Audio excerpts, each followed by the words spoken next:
나를 능하게 하신 그리스도 예수 우리 주께 내가 감사함은 나를 충성되이 여겨 내게 직분을 맡기심이니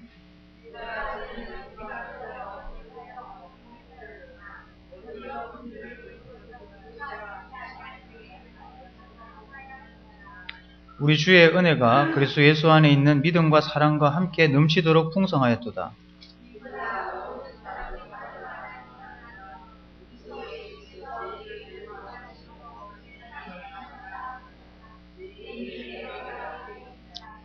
그러나 내가 긍휼을 입은 까닭은 예수 그리스도께서 내게 먼저 일체 오래 참으심을 보이사 후에 주를 믿어 영생 얻는 자들에게 본이 되게 하려 하심이라.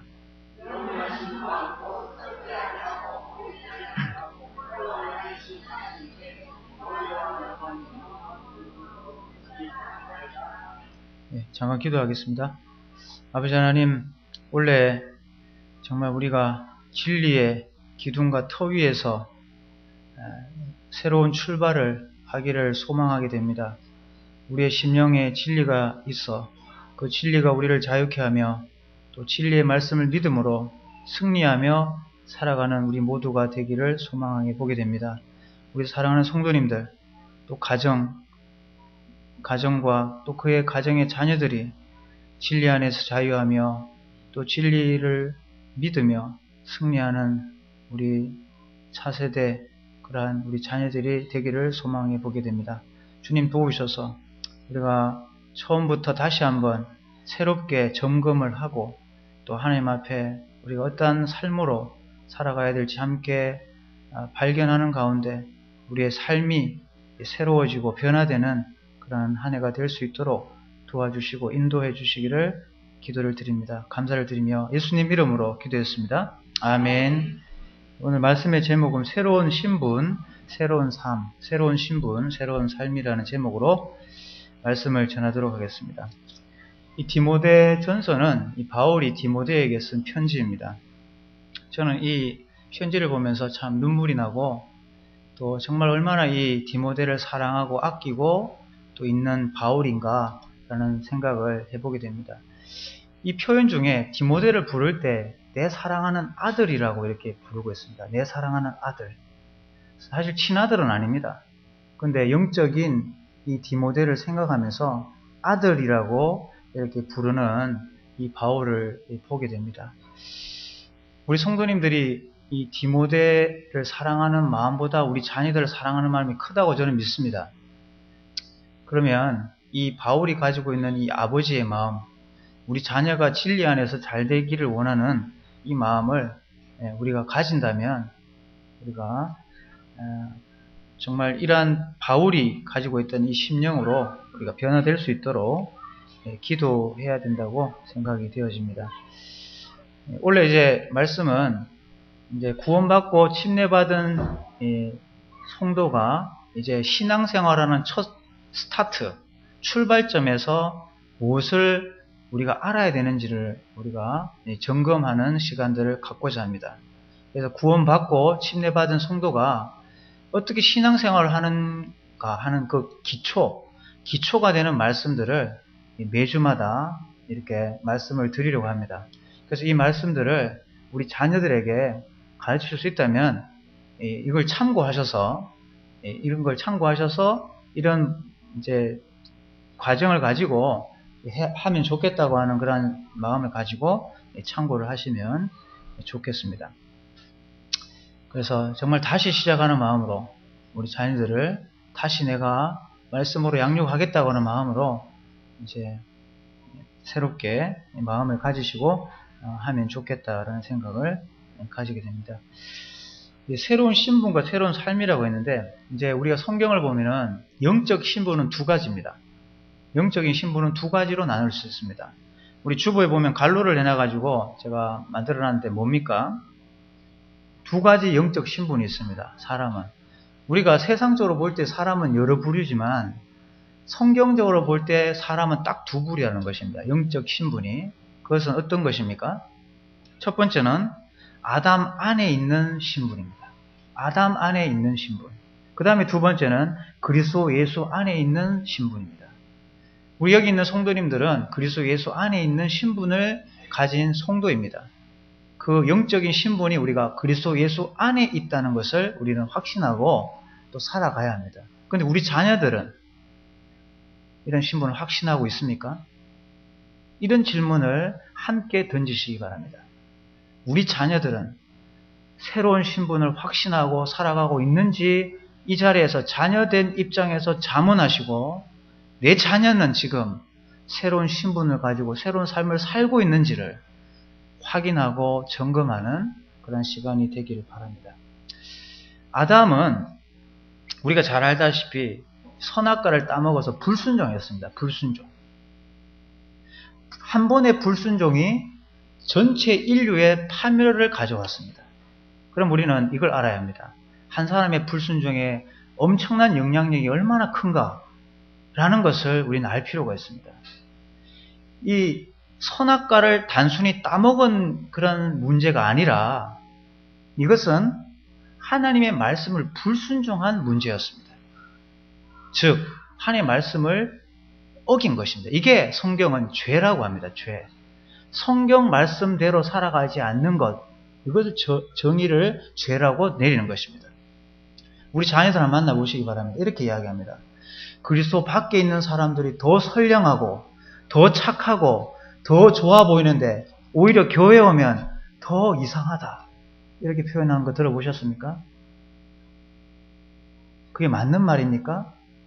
성경적 교리로 따지면 맞는 말이 아닙니다. 아무리 교회에 착한 사람이 많아도 영적으로 아담 안에 있으면 죄인인 것을 가르쳐야 합니다. 그러니까 아무리 따져봐도 그리스도라는 냄새가 나지 않아도 그가 그리스도 예수 안에 성도이면 하나님의 자녀이면 그 사람은 천국 가는 것입니다. 이런 기준의 개념이 허려져 있습니다.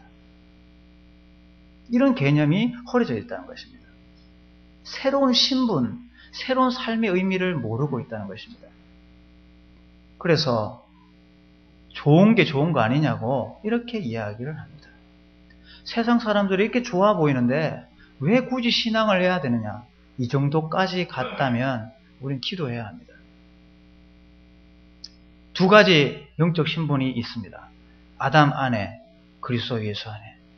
이것을 분명하게 인식을 하고 살아가는 것은 매우 중요합니다. 아담 안에서 불순종한 삶의 특징 한 가지로 이야기한다면 뭡니까? 내 뜻대로 살아가는 겁니다. 내 뜻대로. 내 마음대로 사는 겁니다. 내 마음대로. 내 마음대로 살면 아담 안에 살아가는 삶의 특징이라고 할 수 있습니다. 그러면 그리스도 예수 안에서의 삶은 뭡니까? 주님의 뜻대로 살아가는 삶입니다. 주님의 뜻대로. 이것이 새로운 신분을 가진 새로운 삶의 특징입니다.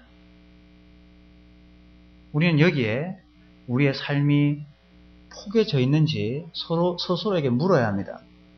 난 정말 새로운 신분을 가진 사람으로서 새로운 삶을 맛은 진짜 봤는가? 정말 나는 순종하며 살아가고 있는 삶인가? 이런 부분들에 대해서 스스로 체크를 해봐야 합니다. 우리는 이 한 사람이 얼마나 놀라운 그리고 엄청난 영향을 주는지를 알 수 있습니다. 이 아담 한 사람이 온 전 인류를 파멸로 몰아갔지 않습니까? 불순종의 그런 결과였습니다. 그런데 예수님이 이 땅에 오셔서 하나님 말씀에 순종하셨습니다. 순종하셔서 이제 그리스도 예수 안에 살아갈 수 있는 새로운 길을 열어주신 것입니다. 아담이 나와 무슨 관계가 있느냐? 예수님이 나와 무슨 관계가 있느냐? 이렇게 이야기해 보면 굉장히 많은 가르침이 필요합니다. 우리 자녀들이 한 사람 아담의 영향력으로 온 인류가 죄인이 된 것 이상으로 예수 그리스도의 한 번의 순종에 전 인류가 회복될 수 있다는 믿음을 우리 자녀들이 가져야 한다는 것입니다. 우리는 그래서 구원받았습니다. 나는 아무것도 한 것이 없지만 예수 그리스도께서 2000년 전에 십자가에 못 박혀 죽으신 그 순종의 속죄피가 나를 예수 그리스도 안으로 들어갈 수 있도록 넉넉하게 그 안에 살아갈 수 있도록 은혜를 베풀어 주셨다는 겁니다. 그걸 믿을 때 구원이 일어나는 것입니다.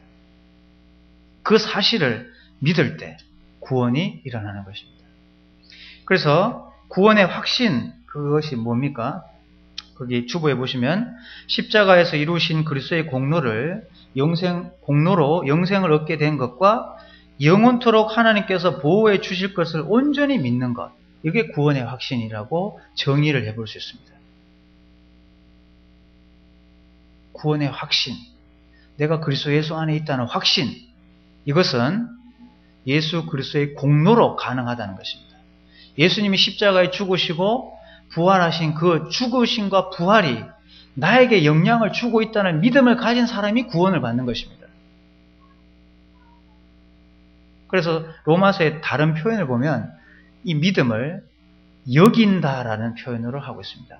내가 그리스도와 함께 죽은 것과 그리스도와 함께 살아난 것을 여길지어다. 여긴다는 겁니다. 여긴다. 그것이 믿음의 다른 표현이라고 할 수 있습니다. 즉 2000년 전에 동떨어진 예수님의 십자가의 죽음과 부활이 나와 관계에 있다고 믿는 것, 여기는 것, 이것이 구원의 확신이라는 것입니다.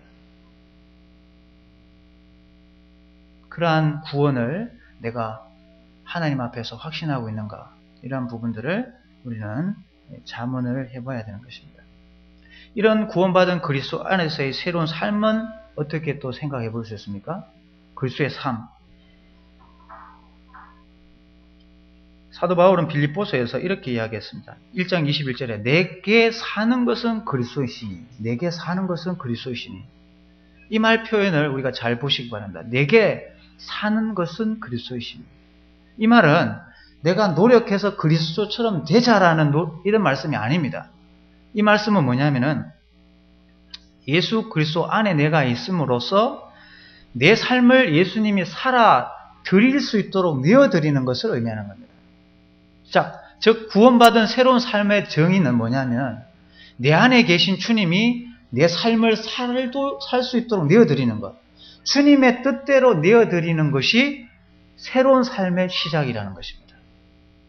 그러면 이전에 내 뜻대로 살아가던 삶을 멈추고 이제는 그리스도를 믿음으로 받아들인 후에 이제 살아갈 때 어떻게 살아가느냐 하면 이제 주님의 뜻대로 살아갈 수 있도록 순종하는 삶을 시작하는 것이 새로운 삶이라는 것입니다. 내가 열심히 노력해서 그리스도처럼 되는 게 아니라 내 안에 이미 계신 주님이 내 삶을 통해서 살아드리도록 내 자신을 주님께 순종할 때 그런 삶이 가능하다는 것입니다. 그러면 우리의 삶은 어떤 삶이 됩니까? 그리스도가 나타나게 됩니다. 그리스도가.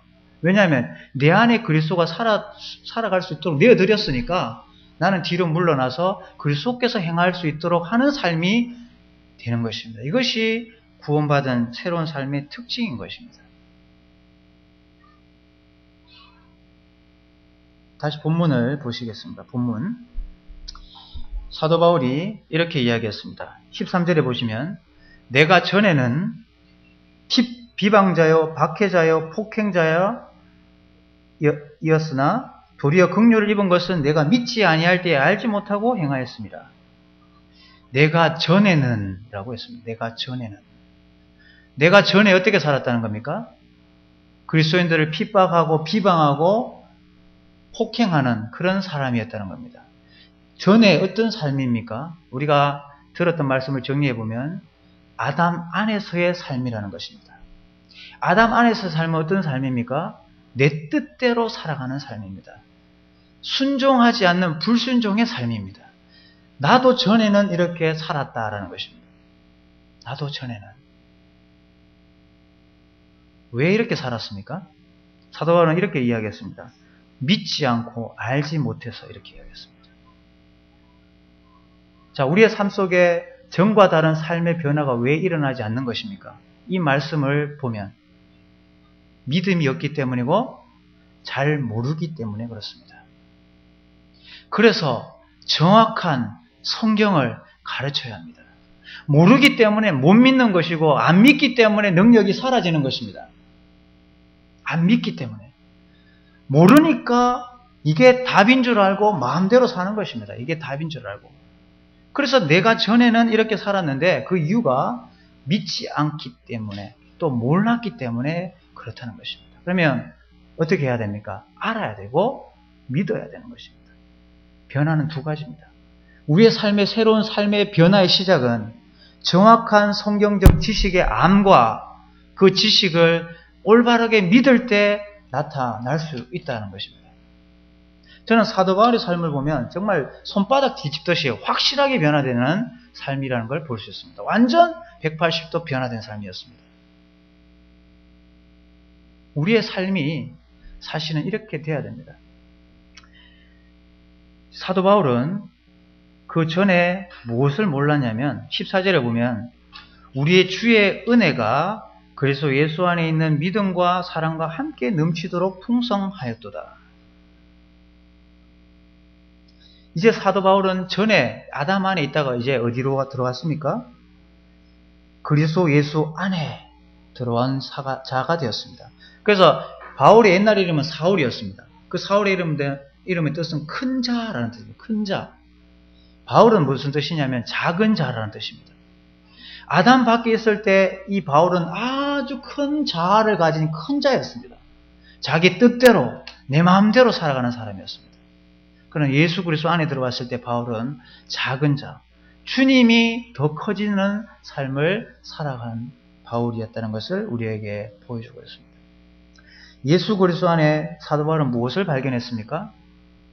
주의 은혜, 주의 은혜, 그리고 믿음, 사랑을 발견했습니다. 저는 그리스도 예수 안에 들어와서도 변화가 없는 이유를 여기서 찾습니다. 왜 그렇습니까? 은혜를 모르기 때문에 그렇습니다. 우리가 은혜를 깨닫는 순간 진정한 삶의 변화는 시작됩니다. 은혜를 모르면 알지 못하면 삶의 변화가 있을 수 없습니다. 사도 바울은 옛날에 정말 그리스도인들을 때리고 비방하고 욕하던 사람이었습니다. 그런데 주님의 은혜를 알게 되었을 때 그는 변화됐습니다. 주님이 그리스도 예수 안에서 나를 얼마나 사랑하는지, 얼마나 믿어주고 있는지, 얼마나 은혜로운 분인지를 알았을 때 사도 바울은 삶이 바뀌었습니다. 우리 자녀들이 어떻게 변화될까요? 은혜를 알게 하면 됩니다. 그리스도 예수 안에 있는 은혜를 가르치면 돼요. 그것은 우리의 숙제입니다. 내가 그리스도의 은혜에 푹 빠져들어 살면 자녀들은 아버지 왜 그렇게 살아요? 묻지 않고 닮아가 버립니다. 내가 그리스도의 사랑을 알고 행하게 되면 우리 자녀들은 그리스도의 사랑이 뭔지 자연스럽게 알게 됩니다. 그리고 주님이 나를 믿어주신다. 우리 성도님들이 주님이 나를 믿어주신다는 걸 믿습니까? 내가 어떤 실수를 하고 어떤 잘못을 하고 어떤 좋지 못한 일을 해도 다시 할 수 있도록 믿어주신다는 걸 믿습니까? 우리 자녀들이 그거를 알아야 합니다. 이야기해보면 하나님에 대해서 오해하고 있어요. 하나님은 이런 분이야 라고 하는데 전혀 성경에서 말하는 하나님이 아닙니다. 하나님은 우리를 끝까지 믿어주시는 분이라는 것을 사도 바울이 알았을 때요. 자기 목숨을 내어놓고 주님을 향해 살아갔습니다. 자기 목숨 내놓고. 그리스도의 사랑이 우리를 간권하시는도다. 왜 살았느냐? 사도 바울이 왜 그렇게 열심히 사셨어요? 물으면 이렇게 이야기합니다. 사도 바울은 그리스도의 사랑이 나를 이끌어갔기 때문이다 라고 우리에게 답하는 것입니다. 주님이 우리를 이끌어가고 계십니까? 주님의 사랑이 나를 견인해 가고 계십니까? 주님의 은혜가 나의 삶을 이끌어가고 계십니까? 주님의 사랑이 나의 삶을 이끌어가고 계십니까? 이러한 것을 우리가 확신한다면 우리는 새로운 삶을 시작할 수 있습니다. 새로운 삶을 시작할 수 있습니다. 주님의 은혜, 주님의 믿음, 주님의 사랑을 사도 바울은 알고 믿었기 때문에 이전에 비방하고 박해하고 폭행하는 사람을 이제 멈추고 새로운 삶을 시작하게 됐다는 것입니다.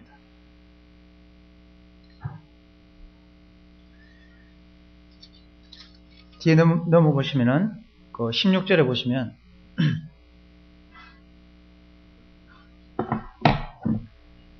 그러나 내가 긍휼을 입은 까닭은 예수 그리스도께서 내게 먼저 일체 오래 참으심을 보이사 후에 주를 믿어 영생 얻는 자들에게 본이 되게 하려 하십니다. 나 같은 사람도 구원하게 하시는 주님이신데 누가 구원 못 받겠냐 이 말입니다. 주님은 나 같은 자도 구원하셔서 변화시킬 수 있었는데 어떻게 구원받지 못할 사람이 있겠는가라는 심정입니다. 그래서 사도 바울은 복음을 전할 때 차별하지 않고 모든 사람들에게 공평하게 복음을 전했습니다. 이방인이나 헬라인이나 유대인이나 차별 없는 그리스도의 사랑을 전했습니다. 왜냐하면 자기가 받은 사랑이 너무 컸기 때문에 그렇습니다. 주님의 차별 없는 사랑과 나를 믿어주는 믿음, 그리고 그 한량없는 은혜, 이것이 사도 바울의 심령을 변화시켰습니다. 이 사도 바울이 옥에 갇혀서 디모데를 만나지 못하는 안타까운 심정을 이렇게 성경은 표현하고 있습니다. 2장 14절에 보시면 디모데전서 2장 14절 내가 속히 네게 가기를 바라나 내가 속히 네게 가기를 바라나 이것을 네게 쓰는 것은 만일 내가 지체하면 너로 하여금 하나님의 집에서 어떻게 행하여야 할지를 알게 하려 함이라. 사도 바울은 아들 된 디모데에게 지금 뭘 가르치고 싶습니까? 뭘 이야기하고 싶습니까? 그리스도의 은혜와 사랑과 믿음을 말하고 싶습니다. 이것을 그리스도 안에서 발견하면 새로운 삶을 살아갈 수 있기 때문에 디모데에게 이것을 가서 이야기해주고 싶은 것이 넘치고 있습니다. 그러나 가지 못해서 이 글을 먼저 쓴다고 이야기하고 있는 것입니다. 하나님의 집에서 어떻게 행하여야 할지를 알게 하려 하는 것. 이것이 부모의 마음입니다. 하나님의 집에서 어떻게 행하여야 할지를 알도록 가르치려고 하는 마음. 이것이 우리에게 다시 회복되어야 될 줄을 믿습니다. 처음부터 차근차근히 가르치려고 하는 이 사도 바울의 마음, 이것을 우리 성도님들의 가정이 회복되기를 바랍니다. 우리 자녀들에게 하나님의 집에서 어떻게 행하여야 할지를 가르치려고 하는 그 마음, 이것을 회복할 수 있기를 바랍니다. 1장 18절에 보면은 아들 디모데야 라고 표현하고 있습니다. 내가 네게 이 교훈으로서 명하노니 전에 너를 지도한 예언을 따라 그것으로 선한 싸움을 싸우며. 사도 바울이 전에 디모데에게 가르쳐준 교훈이 있습니다. 교리가 있습니다. 그것을 까먹지 않고 살아가는 삶의 지침을 어떻게 표현했습니까? 내가 전에 네게 가르쳐준 예언을 따라 선한 싸움을 싸우라고 했습니다. 그러니까 그 교훈의 틀에서 벗어나지 말고 살아갈 것을 부탁했습니다. 그러면 승리할 수 있다. 그러면 된다라고 하는 걸 전하고 있습니다. 우리 자녀들에게 이렇게 해보셨습니까? 내 아들아, 내가 전에 가르쳐 준 대로 이대로 살아가면 이길 수 있다라고 하는 지침을 가르쳐 줬냐는 것입니다. 이것이 바로 이 시대에 승리할 수 있는 비결입니다. 디모데는 다른 교훈을 가르치지 말고 헛된 신화와 족보에 창념하지 말고 이전에 내가 가르쳐 준 대로 그대로만 행하라고 분명하게 이야기해 주고 있습니다. 이런 기준이 우리에게 선명하게 서야 하는 것입니다.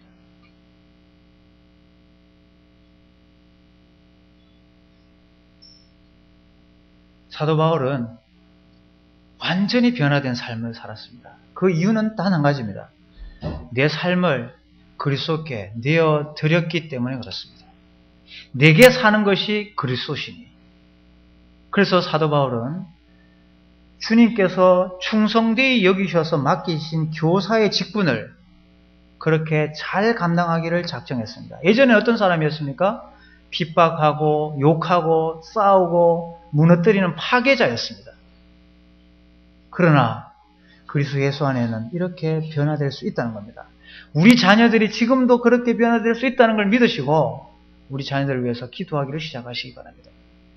그렇게 해서 이 사도 바울처럼 내가 전에는 이런 사람이었는데 이제는 이런 사람이 됐다고 우리 자녀들이 이야기할 수 있도록 우리가 이제 우리 자녀들에게 바른 교훈을 가르치고 또 양육하는 것을 시작해야 된다는 것을 믿습니다.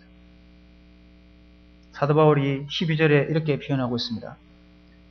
나를 능하게 하신 그리스도 예수. 나를 능하게 하신 그리스도 예수. 저는 이 말씀이 우리 모든 교회학교 아이들에게 깨달아지기를 원합니다. 나를 능하게 하신 예수, 이거 하나 깨달으면 끝납니다. 이 세상에 공부를 많이 해서 돈을 많이 벌어서 훌륭한 사람이 된다는 것이 아니라 주님이 나를 능하게 할 수 있는 유일한 분이라는 걸 믿고 간다면 그 아이의 인생은 분명히 변화될 수가 있다는 것입니다. 나를 능하게 하신 예수, 이거 하나만 깨달아도 변화될 수 있다는 것입니다. 저는 우리 아이들이 전부 이렇게 변화되기를 소망해 봅니다. 나를 능하게 하신 예수, 예수 그리스도 안에서 어떤 삶입니까? 나를 기꺼이 내어드리는, 예수 그리스도께서 내 안에 살 수 있도록 내어드리는 양도, 포기, 이러한 것들이 심령으로부터 일어나야 되는 것입니다. 우리 가정을 내어드리시기 바랍니다. 주님, 우리 가정을 다스려 주십시오. 우리 가정을 이끌어 가 주십시오. 내어드리기 바랍니다. 그러면 어떻게 하십니까? 그리스도께서 그 가정을 능하게 하시고 이끌어 가실 것입니다. 삶의 변화는, 스타트는 여기서부터 시작합니다. 내어드림부터.